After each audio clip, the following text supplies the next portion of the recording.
Right, this is the beginning of my video log. I am going to occasionally look away to my notes that I've made over here. I'm currently sitting in the study. This is our study. Out that window you can see the view of the dam. Okay, my name is Lisa McKee.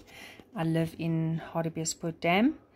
I am 54 years old and I have started studying with Togi because I am teaching at Pekinwood College. I teach from grades 4 to 7. I teach them social sciences, I teach them art, and I've just taken on grade 7 technology. I am shocked to find that I actually love teaching. I only started because a friend of mine asked me to go and help her out at the school to start off with art. And then it was a requirement when they asked me to stay permanently. It was a requirement for me to start a degree. I must admit I wasn't particularly fond of children besides my own. But I love the kids that we have at school, and I definitely have a knack for teaching. Okay, I'm going to start. The study of educational psychology, for me, it's how children learn. Okay, people learn in different ways. Some people are kinesthetic, some are visual, some are audio. So people retain information in different ways, and we have to be able to identify those ways that children learn, and to help them so that they can get the best of the knowledge that we have to impart and what they need to learn in their subjects. I've also written down here that I did say all people learn differently. And another thing is children with disabilities, learning disabilities. Some children in my class have readers where they struggle to read, but they function normally academically, but they have disabilities. And educational psychology also helps us understand those people. We also have to understand gifted children and how they learn, and how we can prop them up, how we can enrich them, how we can further their learning by what we need to know. The next question that you asked is if any experience that you've had in the field of educational psychology. Well, not really, other than this is the first time that I'm starting this.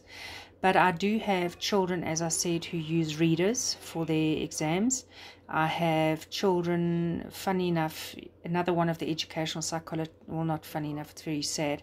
I have a boy in my class whose dad committed suicide in the first lockdown. And I've definitely noticed there's a change in him.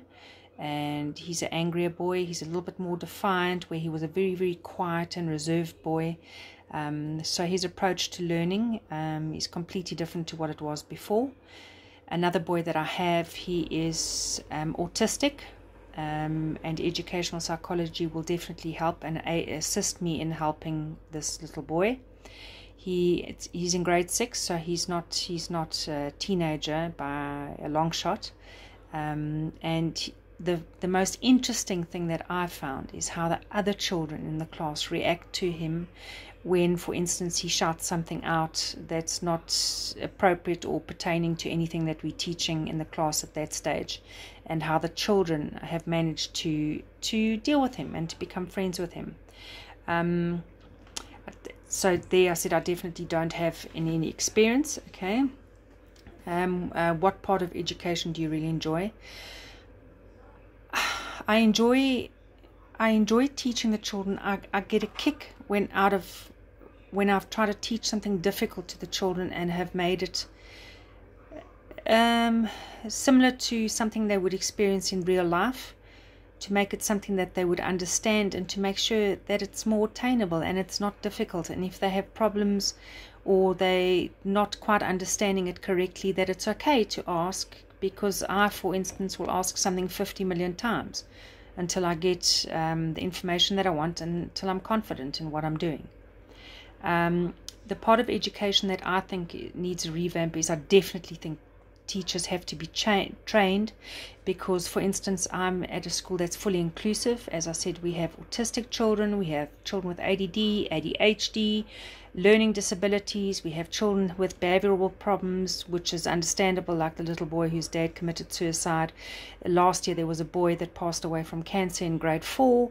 The children need to know and need to be comfortable in a safe environment to be who they are and to deal with the things that they deal with in particular. So I don't think teachers are trained to deal with children who are in a school like ours that is a fully inclusive school.